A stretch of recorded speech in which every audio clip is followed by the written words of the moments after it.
Estamos aqui com mais um programa É Tudo Questão de Atitude. Como você sabe, a gente fala sobre as saúdes do ser humano, que forma um ser humano integral. Então a gente fala sobre a saúde social, espiritual, física, a saúde financeira, a saúde intelectual. E cada vez mais eu tenho trazido aqui para o programa pessoas que são escritores de livros ou que leram livros que transformaram a vida delas, que deram uma mudança realmente na vida delas. E hoje quem eu vou conversar é o Roberto. Roberto Maier? Isso. Roberto, quantos livros você já escreveu? Olha, eu já escrevi bastante livros, né? Eu comecei minha carreira de escritor escrevendo livros técnicos, mas de alguns anos para cá eu tenho mudado o perfil do que eu tenho escrito, né? Então, assim, esse livro que você tem na tua mão é um livro que ele tem por objetivo formalizar experiências que eu desenvolvi aí ao longo de várias décadas de trabalho voluntário em entidades que funcionam em rede, isto é, grupos de pessoas que se organizam com uma determinada finalidade em vários locais diferentes e depois criam um sistema de interação que permite avançar com os objetivos desse grupo voluntário de forma coordenada, né? Inicialmente em escala local, mas essa experiência específica na área que eu atuo, né? Que é a minha área profissional, a área de tecnologia da informação, nós conseguimos construir redes desse tipo em escala global. E que interessante, né? Eu conheci o Roberto através, até quando ele me deu esse livro, Juntos Somos Mais, eu li o livro, eu achei muito interessante, porque a gente se conheceu lá na Embaixadores da Prevenção, que é uma organização social que eu fundei junto com um grupo de pessoas, né? É uma associação, é um grupo de pessoas que tem como objetivo e sonho melhorar a sociedade, falando de virtudes com as crianças.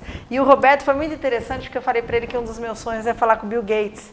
Que eu quero muito falar com o Bill Gates, porque eu sou captador de recursos, ele é doador de recursos, então a gente tem que se encontrar. E o Roberto me manda uma foto do Bill Gates, que ele foi numa reunião, você sentou todo lado de alguém que já falou com o Bill Gates. Dizem que eu devo ser o brasileiro que mais tempo teve o privilégio de falar de forma ininterrupta com ele, né? Que interessante. Isso foi em que ano? Isso foi em 1987. Na primeira vez que ele veio ao Brasil, né, graças ao meu trabalho voluntário. Naquela época eu era membro de um grupo de usuários, né, que usava os produtos da Microsoft. A Microsoft ainda não tinha filial no Brasil e ele veio ao Brasil com o objetivo de conhecer o país, né, inclusive depois da visita de negócios ele foi fazer um passeio no Amazonas de barco e nessa viagem ele foi extremamente assediado e abordado por políticos, por pessoas de negócios que queriam representar a empresa aqui no país, etc. E teve uma das atividades, foi uma atividade social na casa de uma dessas pessoas, uma mansão no Morumbi, em São Paulo, que convidou para um jantar todo mundo que estava envolvido nesse processo, inclusive ele era membro do grupo de usuários. E lá pelas tantas, depois da meia-noite, todo mundo já tinha jantado. O dono da casa veio perguntar para mim se eu conseguia falar sobre bits e bytes em inglês, né? Eu falei, sim, por quê? Não, porque diz que o Bill Gates já está literalmente cansado de tanto assédio de negócios de política e ele quer alguém para falar de tecnologia. Você topa? Vamos ver, né? Aí ele trouxe, nós sentamos juntos na frente da lareira da casa lá e ficamos naquele sofá mais de 2 horas falando de questões técnicas de programação, de desenvolvimento de produtos, dos planos que eles tinham na época. Que interessante. E você nem queria falar com ele, hein, Roberto? Pois é. Mas ganhei isso como retribuição pelo meu esforço voluntário, né? Então é aquela velha máxima, né? A gente faz o bem e ele aí volta. Muitas vezes a gente não sabe nem como nem quando, mas acaba gerando privilégios, né? Você sabe que eu falo, essa é a frase principal da minha vida, né? Eu falo muito para as crianças, né? De todos os livros que a mamãe já leu, de alguns que ela já escreveu, acho que a frase que resume a nossa vida é: você realmente vai colher o que você plantar.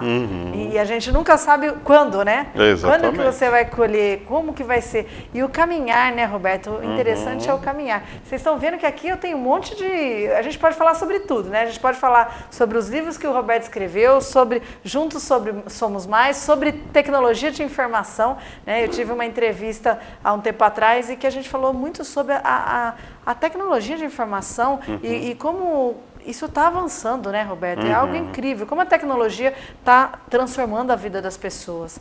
A tecnologia, na verdade, ela vai mudar o mundo, né? Nós estamos ainda na infância desse fenômeno, porque a tecnologia da informação, o próprio nome, né, ele tem talvez 30, 40 anos, os primeiros computadores surgiram no final da Segunda Guerra Mundial, então nós estamos falando de um processo que tem menos de um século, né?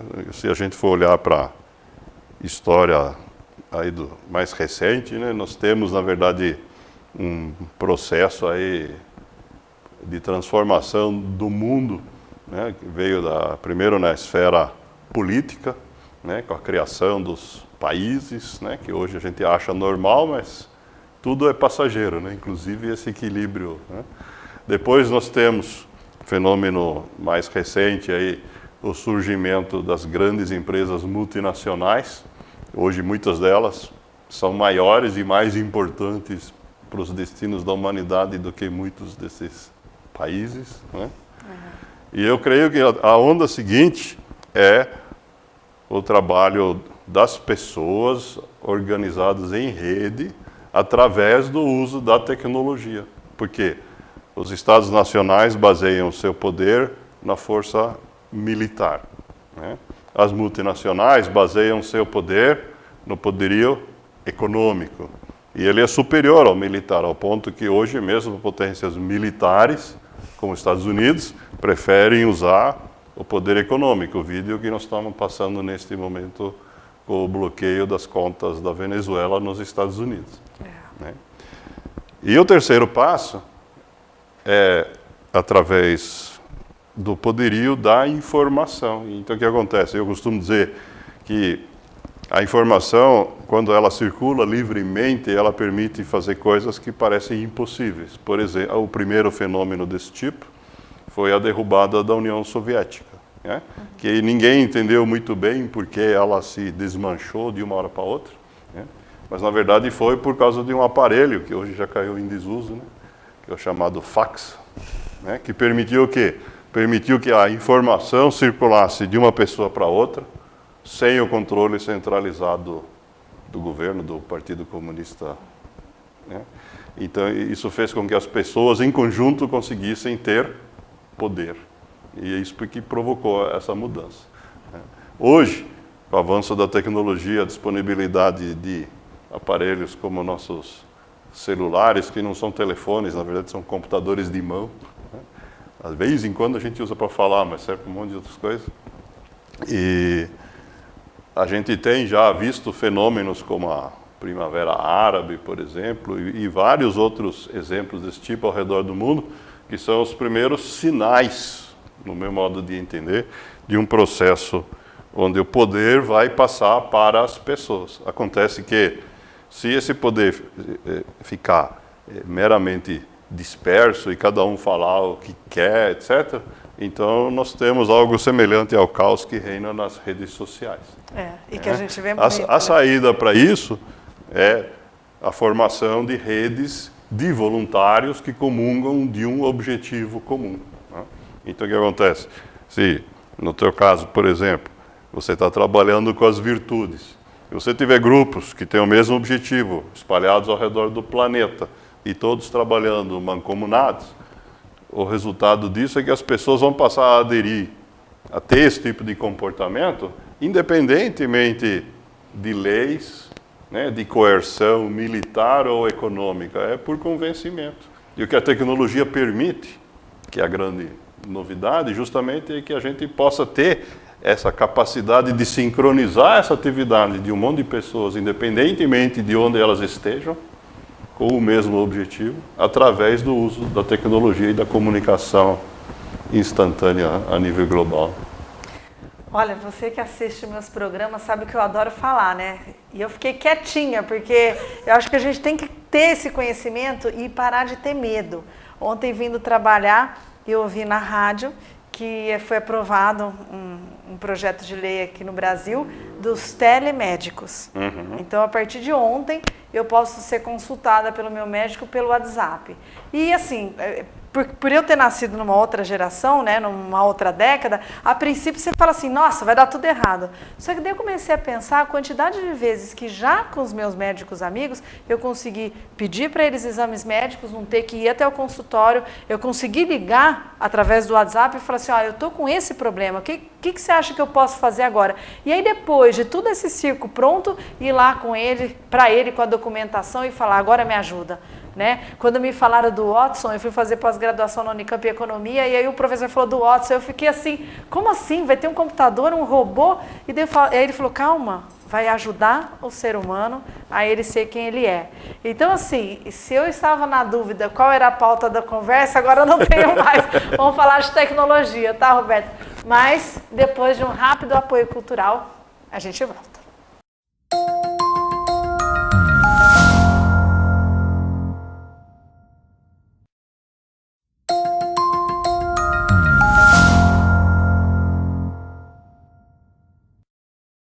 Hoje eu estou aqui no programa É Tudo Questão de Atitude com o Roberto Maier. Ele é um especialista em tecnologia de informação. Diferente de mim, já falou com o Bill Gates 2 horas, do lado de uma lareira, escreveu um livro. E agora ele estava me contando aqui no intervalo sobre um outro livro que ele vai escrever agora. E eu vou te fazer uma pergunta que eu não sei se você vai ter resposta, hein? Você tem resposta para tudo. Mas eu não sei se você vai ter, porque me incomoda também. Acho que se me ajuda essa resposta, que sou uma pessoa comum, vai ajudar todo mundo que está assistindo. Me preocupa muito, né, a tecnologia e o tempo. Porque eu tenho filhos em casa e se deixar, eles ficam o tempo todo na tecnologia. Então eu queria que você falasse um pouco sobre isso. Como é que a gente consegue administrar bem isso nas próximas gerações, já que isso é o arroz e feijão deles? De fato é um problema isso. A gente tem hoje já sinais, provas científicas, né, de que o abuso de tecnologia, não importa por crianças ou por adultos, mesma coisa.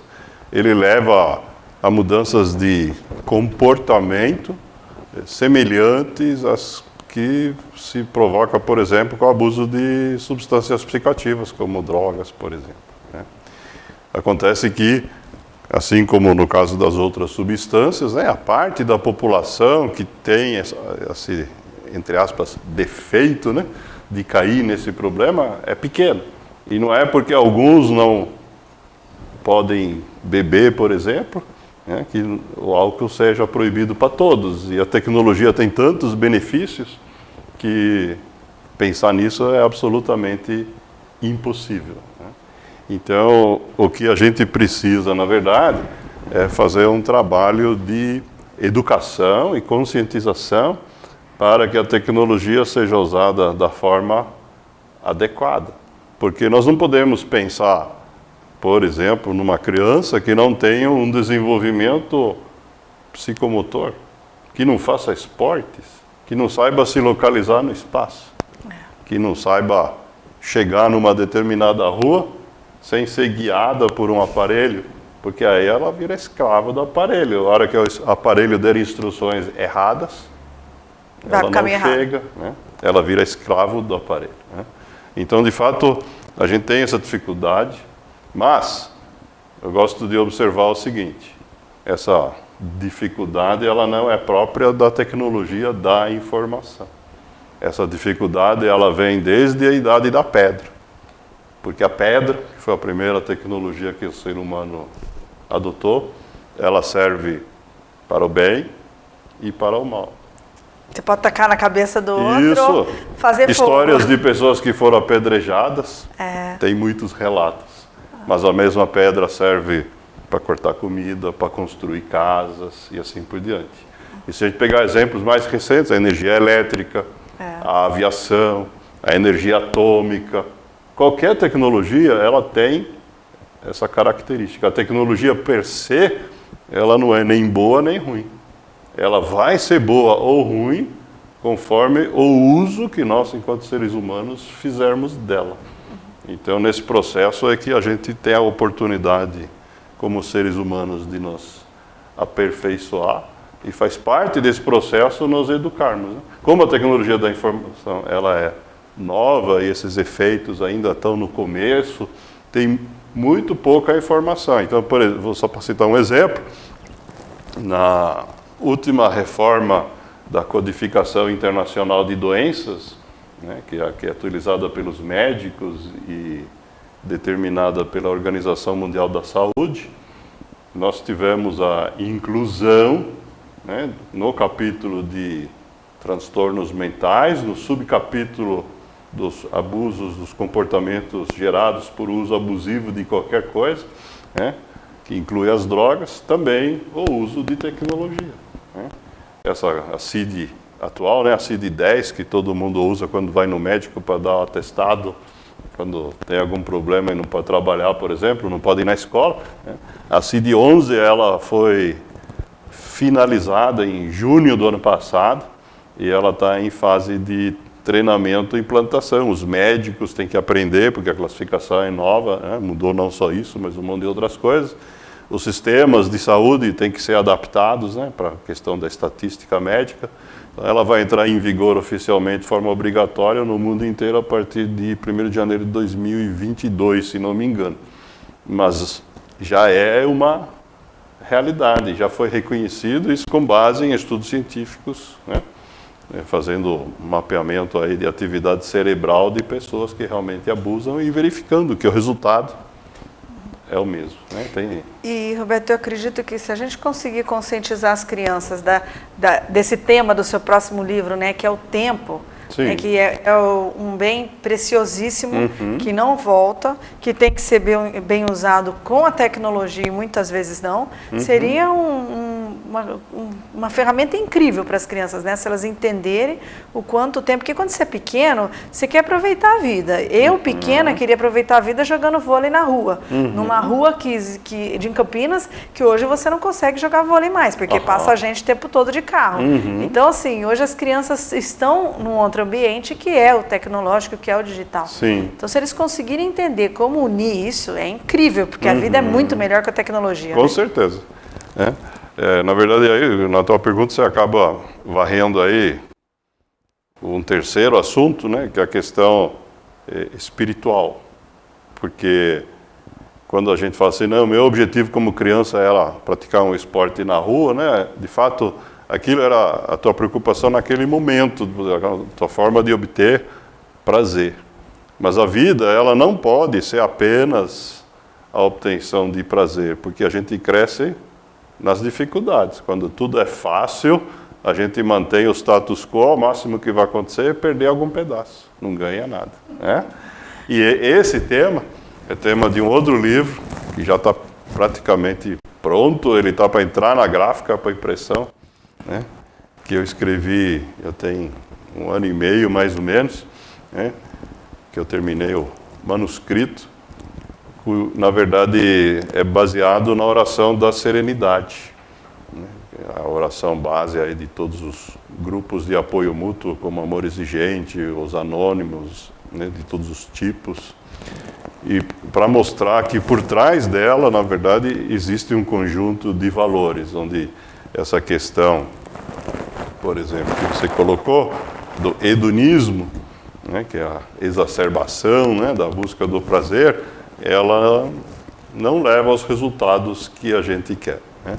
E como consequência desse trabalho, né, ao mostrar ele, colocar em público em várias oportunidades e conversando com as pessoas nos corredores depois, é que eu identifiquei essa necessidade especificamente, né, de trabalhar a questão do tempo, né? Nesse livro que se chama 7 Chaves da Oração da Serenidade, eu deixei um capítulo onde eu toquei muito rapidamente numa série de questões que poderiam ser mais exploradas, né? Além do que a própria oração inclui, né? Porque obviamente tem 3 frases, não dá para resumir a vida, né?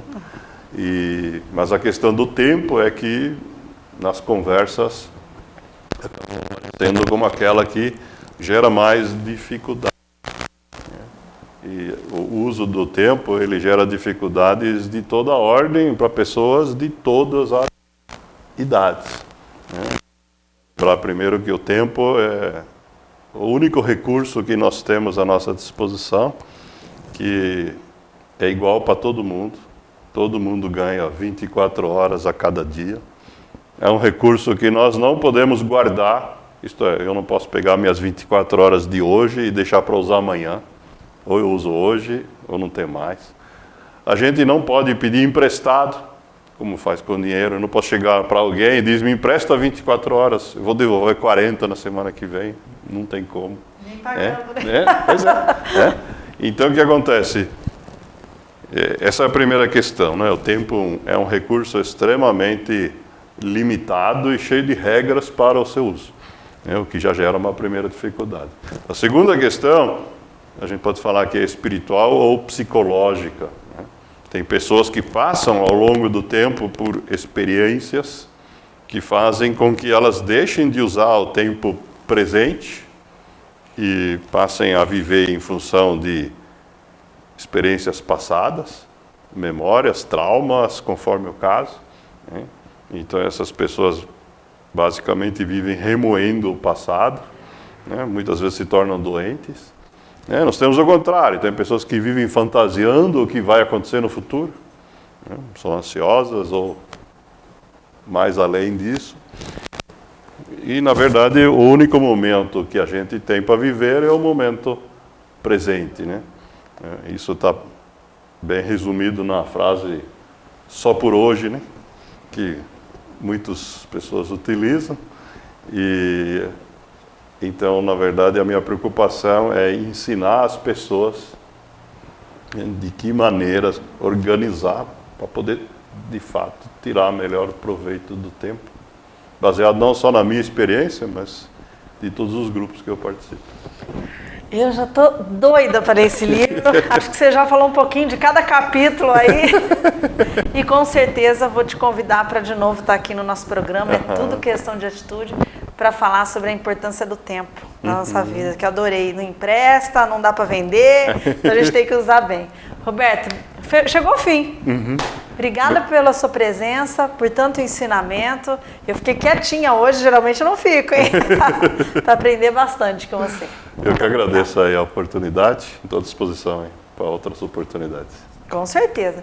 E a você que nos assistiu, muito obrigado por sua participação, por estar aqui conosco na VV8 TV. A gente está nas redes sociais, no site, também no meu site, Sandra Sade. Vamos ficar sempre ligado com essas pessoas, com essas informações que realmente têm esse objetivo de melhorar a sociedade, de melhorar o nosso mundo. Eu te espero no próximo programa, hein? Até lá!